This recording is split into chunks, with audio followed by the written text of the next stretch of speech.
ملا ٹائمز میں خوش آمدید۔ محمد اخلاق کے تمام مجرموں اور گنہگاروں کو یو پی پولیس نے کلین چٹ دینے اور تمام تر مقدمات کو وڈرا کرنے کا واپس لینے کا اعلان کر دیا ہے۔ محمد اخلاق ایک ایسا نام ہے جو ابھی تک لوگوں کے ذہنوں میں موجود ہے۔ اگر آپ نہیں جانتے محمد اخلاق کون ہے تو اس تصویر کو اپنے اسکرین پر دیکھ لیجئے۔ یہ واقعہ، یہ حادثہ دوبارہ آپ کے ذہنوں میں گردش کرنے لگے گا۔ محمد اخلاق کی موب لنچنگ نے، محمد اخلاق کے قتل نے پوری دنیا کے ضمیر کو جھنجھوڑ کر رکھ دیا تھا۔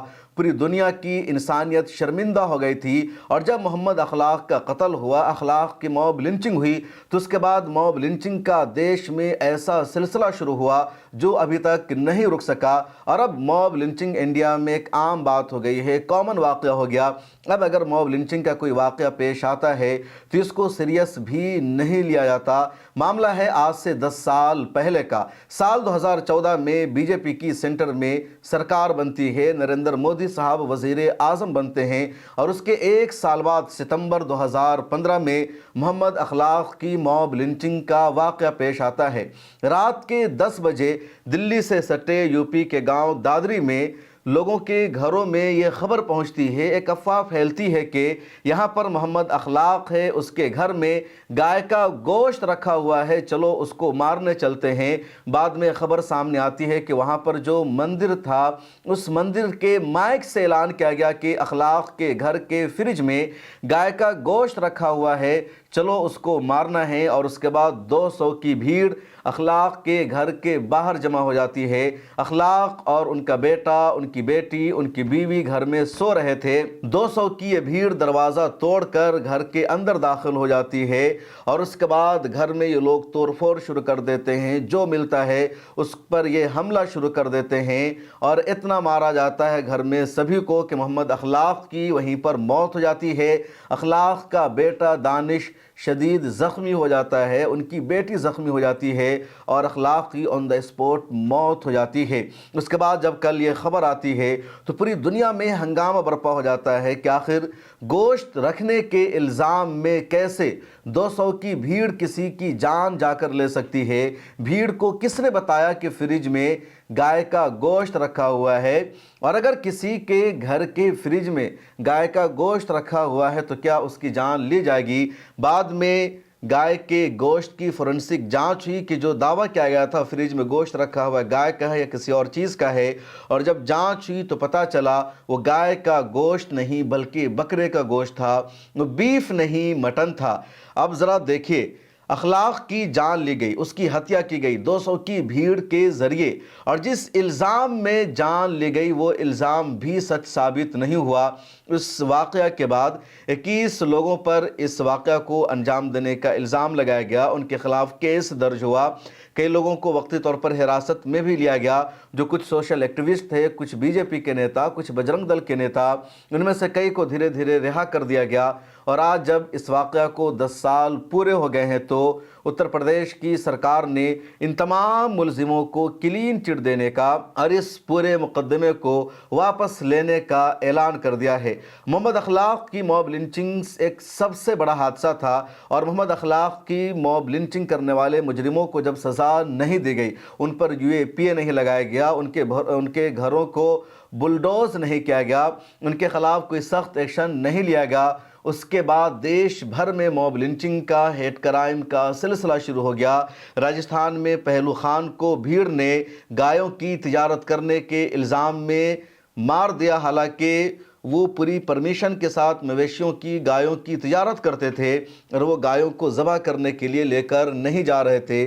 اس کے بعد ہریانہ میں حافظ جنید کی موب لنچنگ کا واقعہ سامنے آیا، اس کے بعد تبریز انصاری کی موب لنچنگ کا واقعہ سامنے آیا، اور تقریباً 200 سے زائد موب لنچنگ کے واقعات دیش بھر میں سامنے آ چکے ہیں۔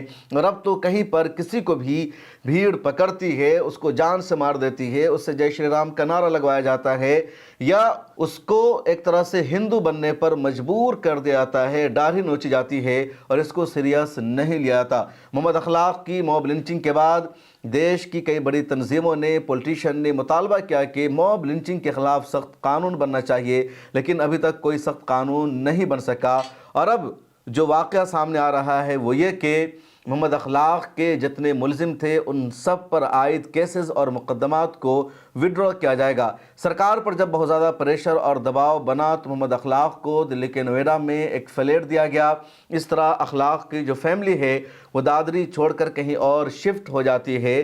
محمد اخلاق کا ایک بیٹا سرتاج انڈین ایئر فورس میں ملازم بھی ہے، کام بھی کر رہا تھا، اس کے ساتھ اس طرح کا انجام ہوا۔ اب ذرا سوچئے، اور اب اس پورے کیس کو واپس لیا جا رہا ہے، اور اگر سرکار ایسا کرے گی، اس طرح سرکار کا رویہ ہوگا تو پھر کیسے مجرموں کو سزا ملے گی؟ کیسے کوئی ظلم کے خلاف شکایت کرنے جائے گا؟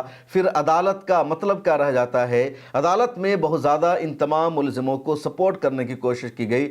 سپریم کورٹ تک میں کہا گیا کہ یہ جتنے ملزمین ہیں یہ سب اپنی جگہ صحیح ہے۔ اسی طرح یہ بھی کہا گیا کہ محمد اخلاق کے گھر کے فریج میں گائے کا گوشت ہی رکھا ہوا تھا، لیب سے جو رپورٹ آئی ہے وہ رپورٹ گڑبڑ ہے۔ لیکن سپریم کورٹ نے اس طرح کی بحث کرنے والے تمام لائرز کو ڈانٹ لگائی اور کہا کہ گوشت گائے کا ہو یا بکرے کا ہو، یہ اس بات کو جسٹیفائی نہیں کر سکتا کہ بھیڑ کے ذریعے اخلاق کا قتل، اخلاق کی ہتیا صحیح تھی۔ کچھ بھی ہو، بھیڑ کے ذریعے قتل غلط ہے۔ اس کے بعد یہ دوسرا جرم ہے کہ فرضی اور جھوٹی افواہ پھیلائی گئی۔ سال 2021 میں بھی تمام کیسز کو واپس لینے کی کوشش کی گئی تھی۔ یو پی سرکار نے اسی طرح کا اعلان کیا تھا، لیکن سپریم کورٹ میں معاملہ پہنچا اور کامیابی نہیں مل سکی، اور اب دوبارہ یوگی سرکار نے تمام کیسز کو واپس لینے کا اعلان کر دیا ہے۔ ادھر ایک اور خبر سامنے آئی ہے آسام سے، اور آسام سے خبر یہ سامنے آئی ہے کہ ایک مولانا محمد سلیم کو پولیس نے گرفتار کر لیا، محض اس وجہ سے کہ اپنے گھر میں کچھ بچوں کو دینی تعلیم پڑھا رہے تھے، انہیں قرآن شریف کی وہ تعلیم دے رہے تھے۔ یہ برداشت نہیں ہو سکا اسم کی سرکار کو، پولیس کو، اور محمد سلیم کو گرفتار کر لیا گیا۔ اسم میں علاقہ ہے ممڈنگ کا، وہاں 16 نومبر کو پولیس نے گرفتار کر لیا۔ دراصل محمد سلیم اپنے گھر میں کچھ بچوں کو قرآن شریف پڑھا رہے تھے، دینی تعلیم دے رہے تھے۔ جیسے ہی یہ خبر بجرنگ دل اور اس طرح کی دوسری تنظیموں کو ملتی ہے، ان لوگوں نے جا کر گھر پر دھاوا بول دیا اور کہا یہاں بچوں کو جہاد کی ٹریننگ دی جا رہی ہے، دہشت گردی کی ٹریننگ دی جا رہی ہے، عربی پڑھایا جا رہا ہے، قرآن پڑھایا جا رہا ہے۔ پولیس میں کمپلین درج کر دیا گیا، اور پھر پولیس نے بجرنگ دل کے دباؤ میں آ کر، بجرنگ دل کے غنڈوں کی بات مان کر محمد سلیم کے خلاف FIR درج کر لیا، گرفتار کر لیا، اور کہا گیا کہ یہ لوگ بغیر پرمیشن کے، بغیر انومتی کے مدرسہ چلا رہے تھے، جبکہ اپنے گھر میں کسی کو پڑھانا، کسی کو ٹیوشن دینا یا کسی کو کلاس دینا کوئی جرم نہیں ہے۔ اس کے لیے انومتی کی ضرورت نہیں لینی پڑتی۔ اگر یہی پیمانہ ہو، یہی بنیاد ہو کہ اگر اپنے گھر میں بھی کوئی کسی اسٹوڈنٹس کو پڑھا رہا ہے، کسی کو ٹیوشن دے رہا ہے اور وہ جرم ہے، اس کے لیے پرمیشن لینا ضروری ہے۔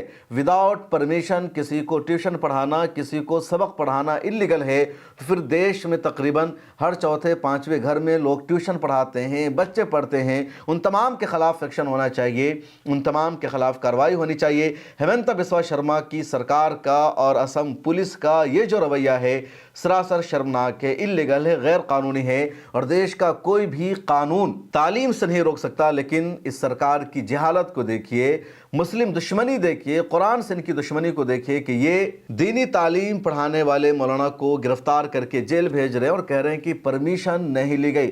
بڑا بڑا ادارہ چلانے کے لیے پرمیشن لینے کی ضرورت نہیں پڑتی۔ ہاں، کوئی ادارہ ہے، کوئی سرٹیفکیٹ ایشو کر رہا ہے تو اس کے لیے ضرورت لینی پڑتی ہے۔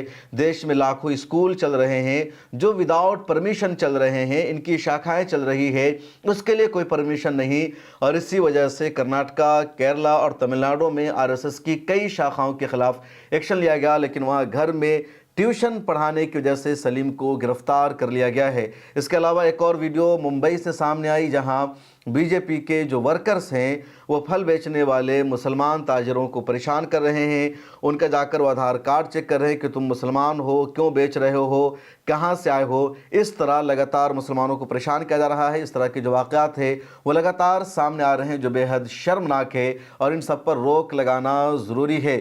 ادھر ایک اور خبر سامنے آئی، اور خبر بہت بڑی ہے، بہت افسوسناک بھی، کہ مکہ سے مدینہ جا رہی ایک بس حادثے کا شکار ہو جاتی ہے۔ عمرہ زائرین اس بس میں موجود تھے اور 42 لوگوں کی موت ہو جاتی ہے۔ دردناک حادثہ ہے۔ ملت ٹائمز کے اینکر اور رپورٹر سراج عالم نے اس حوالے سے پوری رپورٹ آپ کو دی ہے، لیکن یہ جو واقعہ ہے بڑا دکھ بھرا ہے، دردناک ہے، اور میری دعا ہے کہ مرنے والے تمام لوگوں کو اللہ جنت نصیب فرمائے، ان کے جو اہل خانہ ہیں ان کو اللہ تعالیٰ صبر جمیل عطا فرمائے۔ یہ سب عمرہ کے سفر میں تھے، زیادہ تر کا تعلق تلنگانہ اور حیدرآباد سے ہے، اور یہ سب عمرہ کے سفر کے دوران بس حادثے کا شکار ہو گئے اور ان کی جان چلی گئی۔ جو بس ہے وہ آئل ٹینکر سے ٹکرا گئی تھی اور پھر اتنا بڑا حادثہ ہوا۔ کچھ دیر میں مزید تفتیش سامنے آ جائے گی کہ غلطی کس کی تھی۔ بس رونگ سائیڈ جا رہی تھی یا آئل ٹینکر رونگ سائیڈ جا رہا تھا۔ عرب یا گلف کے جو ممالک ہیں وہاں سڑکیں اچھی ہیں، وہاں گاڑیوں کی سپیڈ 150 اور 60 سے اوپر عموماً ہوتی ہے، اور وہاں اس طرح کا واقعہ پیش آ گیا۔ اس ویڈیو میں اتنا ہی۔ ملت ٹائمز کو سبسکرائب کر لیجئے، جوائن کا بٹن آپ کو دکھ رہا ہوگا، اس پر کلک کر کے ممبرشپ لے لیجئے۔ پھر ملاقات ہوگی۔ اللہ حافظ۔